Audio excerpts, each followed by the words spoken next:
বিছের ডালে দেখুন একটা দোলনা করা আছে,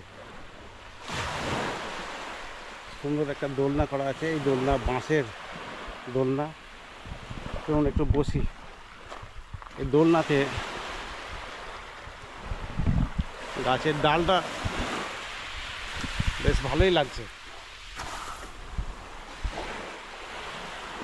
এই দুলতে দুলতে সমুদ্র দেখতে পারবেন, দোল খাওয়া হবে আবার সমুদ্র দেখাও হবে। এইরকম সমুদ্রের ভিউ, আর এইভাবে দুলতে দুলতে ভালোই লাগবে। গাছের ডাল তো একটু নিচু হয়ে যাচ্ছে মাঝে মাঝে।